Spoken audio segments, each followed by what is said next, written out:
والذین یؤمنون، جیسے متقین کی صفات بیان ہو رہی ہیں، وہ خالی یؤمنون بالغیب، غیب پہ ایمان لائے، اقام الصلاۃ، نماز قائم کرتے ہیں اور زکوٰۃ دیتے ہیں، خرچ کرتے ہیں، اس کے ساتھ ساتھ اور صفات کون سی ہیں؟ مومنین کی اور صفات کون سی ہیں؟ اور صفات یہ ہیں کہ وہ جو آپ صلی اللہ علیہ وسلم پہ نازل ہوئی کتاب اس پہ ایمان لاتے ہیں،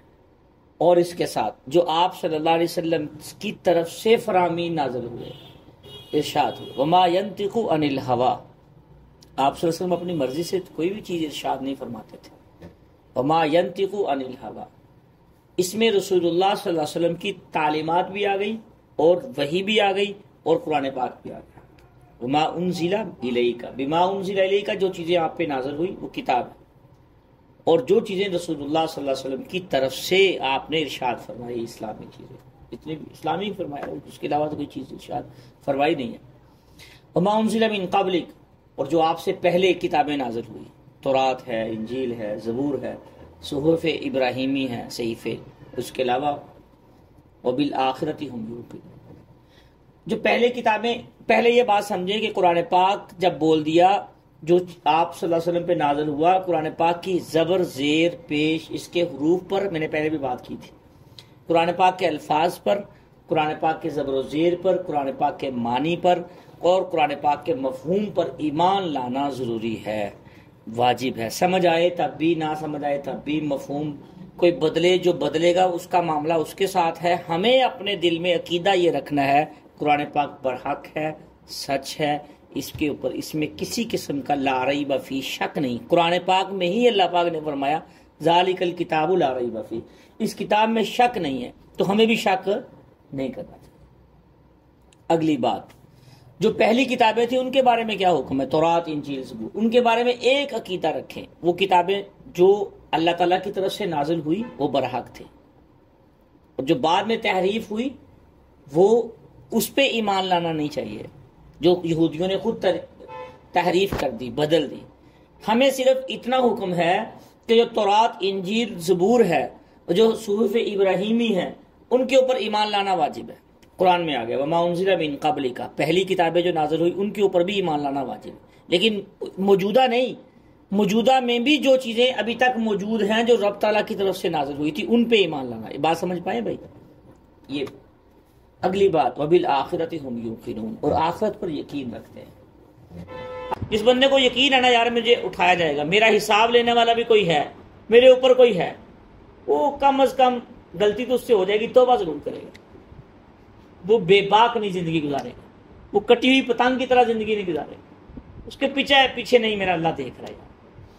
اگر غلطی ہو گئی ہے، کوئی بول بڑا بول دیا ہے، کوئی ظلم ہو گیا ہے، کسی سے زیادتی ہوگی، اگر اس سے پتہ ہے نا پیچھے ہے، آخرت ہے، یوم حساب ہے، ایک دن حساب و کتاب ہوگا میدان محشر میں، تو اس کو وہ اپنی زندگی سیدھی کر لیتا ہے اگر اس کے پتہ ہے پیچھے۔ ایمان بالغیب کی ایک چھوٹی سی مثال میں آپ کو اور دے دوں تاکہ پکا سمجھ میں آ جائے۔ ہم روزہ رکھتے ہیں نا، روزہ ٹھنڈے پانی میں نہا رہے ہیں، کوئی نہیں دیکھ رہا، صرف اللہ دیکھ رہا، تو یار اللہ ناراض ہو جائے گا؟ روزہ توڑتے ہیں، پانی پیتے ہیں چوری چوری؟ نہیں پیتے نا، کہ اللہ ناراض ہو جائے گا ہمارا۔ اب وہاں کوئی نہیں دیکھ رہا، نفس بھی کہہ رہا ہے، جی بھی چاہ رہا ہے پانی پی لوں، پیاس بھی لگی ہوئی ہے، لیکن ایک اللہ کو سامنے رکھ کے انسان چھوڑ دیتا ہے، نہیں یار میرا اللہ دیکھ رہا ہے، یہ میرا اللہ کے ساتھ معاملہ ہے، یہ ایمان ہے، ایمان بالغیب یہ ہے۔ ایسا ہی بندہ گناہوں میں بھی کرے، بہت سے لوگ دیکھا ہوگا گناہ نہیں کرتے، نہیں یار ابو مارے گا، یہ پاکستانی لایا ہے پھنس نہ جاؤں کہیں، اور بعض لوگ گناہ چھوڑتے نہیں، یار میرا اللہ دیکھ رہا ہے، کوئی اور نہیں دیکھ رہا، میں کہیں نہیں پھنسوں، صرف میرا اللہ دیکھ رہا ہے، یار نہیں میرا رب ناراض ہو جائے گا مجھ سے۔ اس گناہ چھوڑنے والے میں اور اس گناہ چھوڑنے والے میں آسمان زمین کا فرق ہے۔ جس نے گناہ چھوڑا ابا کے ڈر سے یا ماں باپ کے خوف سے یا بدنامی کے خوف سے، اس میں، اور جس نے اللہ کو سامنے رکھ کے اللہ تعالیٰ کے خوف سے چھوڑا گناہ، اس میں اور اس میں فرق سمجھنا ہو، سورہ رحمان کا 3 رکوع پڑھ لیں، والی من خاف مقام ربہ جنتان، جو اللہ کے سامنے کھڑا ہونے سے ڈر گیا اس کے لیے 2 جنتیں میں نے تیار کر رکھی۔ یہ پورا رکوع پڑھ لیں، آپ کو سمجھ آ جائے گی کہ اس جنت میں جو اللہ تعالیٰ کے لیے چھوڑتا ہے گناہ یا نیکی اللہ کے لیے کر رہا ہے، یار کوئی نہیں، کسی کا، میں اللہ کے لیے نیکی کر، تو اس کی جنتوں میں اور اس کی جنتوں میں بڑا آسمان زمین کا فرق ہے، آخرت میں بھی فرق ہے، دنیا میں۔ آپ نے دیکھا ہوگا آخرت کا انکار بہت سے لوگ کرتے ہیں، بہت سے آج کل کے تو جدید دور میں کہتے ہیں جدید دور آ گیا، پتہ نہیں کیا جدید دور آیا، مجھے تو سمجھ نہیں آتی کون سا جدید دور آیا۔ چاند بھی وہی ہے، سورج بھی وہی ہے، روٹی بھی وہی گندم کی ہے، اور باقی اس کی ایٹمیں چینج ہو گئی ہیں، اور وہی چاول ہے، وہی دودھ ہے، وہی ساری اللہ کی جو پیدا کردہ وہی پھل۔ آج سے جو 1000 سال پہلے سیب تھا آج بھی وہی ہے، قدرتی چیز ہے۔ جو انار پہلے تھا جو آج بھی وہی ہے۔ تو کس چیز کی جدت، آپ کون سی جدت کی بات کرتے ہیں؟ یہ تو کہہ سکتے ہیں شیطانی طاقتیں آ گئی ہیں، اور اعمال کی وجہ سے، حرام خوری کی وجہ سے، جو حرام کھاتے ہیں جتنا حرام کھاتے جائیں گے اتنی شہوت بڑھتی جائے گی، نہ بہن کی تمیز، بہن کو بھی شہوت کی نظر سے دیکھ رہے ہوتے ہیں، اس کی وجہ خون ہی نہیں، جب اپنا خون میں ہی ملاوٹ ہے، اس میں حرام کھایا ہوا ہے، اس میں ملاوٹیں کھائی ہوئی ہیں، اس میں یہ سور اور خنزیر ہی حرام نہیں ہے، کسی کا حق کھانا بھی یہ بھی حرام ہوتا ہے، ہاں جی، کسی مزدور کی مزدوری کھانا یہ بھی حرام ہے، ملاوٹ کر کے کسی کے ساتھ 2 نمبری کر کے کھانا یہ بھی حرام ہے، رشوت لے کے کھانا یہ بھی حرام ہے، سور اور خنزیر سے بھی بدتر ہے یہ، کیونکہ اس میں دونوں چیزیں شامل ہوگی۔ تو جب خون میں ہی حرام اور ملاوٹ ہو جائے گی تو پھر کیا ہوتا ہے؟ نہ بہن کی تمیز رہتی ہے، نہ ماں کی تمیز رہتی ہے، نہ بھائی کی، نہ دوست کی، خود غرضیاں آ جاتی ہیں۔ یہ جدت کا نام دے دیا بھائی، یہ کوئی جدت نہیں ہے، یہ تو حرام خوری اور غلط کاری ہے۔ یہ تو آپ دیکھ ہی رہے ہیں دنیا میں کیا ہو رہا ہے، جو بندہ جتنا دیانتدار ہے اس کی نظر میں، جو جتنا پاکیزہ جس کا کھانا ہے اس کی نظر میں اتنی حیا ہے، اور جس کا کھانا لوگوں کی رشوت پہ، ملاوٹوں پہ، دھوکوں پہ، فراڈ پہ ہوگا، اس کے اعمال اتنے برے ہوں گے۔ انسان کے اعمال کا دار و مدار اور ہدایت کا دار و مدار انسان کے اس چیز کا بھی تعلق ہے اس کے ساتھ، ہاں جی، ہر قطرہ خون کا جو ہے نا وہ انسان کے ایمان کی گواہی دیتا ہے۔ ایمان زبان کا نام نہیں ہے کہ 2 لوتھڑے 2 ایک سٹانگ کی زبان ہلا دی، میں تو مومن ہوں، میں تو دعوے کرنے بڑے بڑے، فلا تزکوا انفسکم۔ تو بھائی آخرت پہ ایمان لانا، جس بندے کو خوف خدا ہوگا کہ میرا رب دیکھ رہا ہے، جیسے میں نے کل بھی 3 مثالیں دی تھی، تو جس کو پتہ ہے کہ میں اگر ظلم کروں گا، یہاں تو ظلم کر لوں گا، میں تعلقات کی بیس پہ کر لوں گا، مجھے کوئی پکڑے گا نہیں، یا اپنے عہدے کی وجہ سے کر لوں گا، یا ظلم صرف مارنے کا نام نہیں ہوتا، ظلم برے الفاظ کسنے کا نام بھی وہ ہوتا ہے، ہاں جی، کسی کی بےزتی کر دینا یہ بھی ظلم ہے، بلا وجہ کسی کو تنگ کرنا یہ بھی ظلم ہے، ہاں جی،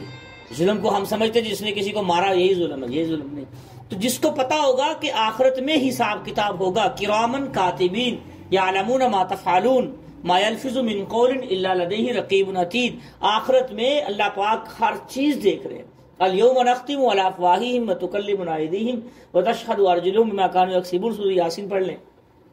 کہ زبان بند ہو جائے گی، ہاتھ پاؤں بولیں گے جو کر رہے ہیں۔ جب پتا ہوگا نا کہ آخرت ہے، میں نے ایک اور عدالت میں پیش ہونا ہے، دنیا کی عدالتوں سے نکل کے، پھر ظلم نہیں کرے گا۔ زبان کا ظلم ہو، نظر کا ظلم ہو، کسی کو ویسی آنکھیں نکالتے رہے بلا وجہ۔ سب سے زیادہ مظلوم کون ہے اس طبقے میں؟ اس سے پہلے یہ سمجھ لیں، میں بتاتا ہوں کون مظلوم ہے اس وقت موجودہ دور میں، سب سے زیادہ مظلوم کون ہے۔ اچھا، تو بھائیو، جس کو آخرت پہ یقین ہوگا وہ کسی پہ الفاظ کا ظلم نہیں کرے گا، آنکھ کا ظلم نہیں کرے گا، اعمال کا ظلم نہیں کرے گا، ہاتھ کا ظلم نہیں کرے گا۔ ایک تو ظلم ہے اپنی ذات پہ، خود بندہ اپنے ذات پہ ظلم کر رہا ہوتا ہے، وہ ظلم کیا ہے؟ کوئی نہیں دیکھ رہا، تو کمرہ بند کر کے بیٹھا ہے، گناہ کر رہا ہے، اس کو پتہ ہی نہیں آخرت میں بھی اللہ پاک دیکھ رہے ہیں مجھے، ابھی بھی آخرت میں بھی میں نے اس سب کے سامنے پیش ہونا ہے۔ جب یہ چیز اندر آ گئی کہ مجھے آخرت میں اللہ تعالیٰ کے سامنے ایک دن پیش ہونا ہے، تو یا اللہ مجھے دیکھ رہا ہے، تو یہ بند کمروں میں غلط کاریاں نہیں کریں گے۔ اللہ تعالیٰ ہم سب کو بچنے کی توفیق عطا فرمائے۔ ایمان بالغیب یہ ہے، کوئی نہ دیکھ رہا ہو، دل کہہ رہا ہو نہیں یار میرا رب دیکھ رہا ہے، جس نے مجھے پیدا کیا، جس نے مجھے پیدا کیا۔ بالآخرت ہم یوقنون، یقین رکھتے ہیں۔ اولئک علی ھدی من ربہم، یہی وہ لوگ ہیں جن کی صفات پیچھے بیان ہوئی ہیں، ہدایت پر یہی لوگ، یہی صفات ہیں ان کی۔ واولئک ھم المفلحون، کامیاب بھی یہی ہوں گے۔ باتیں کرنے والے کامیاب نہیں ہوں گے، عمل کر کے زندگی گزارنے والے کامیاب ہوں گے۔ بھائی تو ہم نے اپنی عملی زندگی پہ محنت کرنی اور کوشش کرنی ہے، جو کچھ کہا سنا ہے اللہ تعالیٰ اس پہ عمل کرنے کی اور اس کے مطابق اپنی ساری زندگی گزارنے کی توفیق عطا فرمائے۔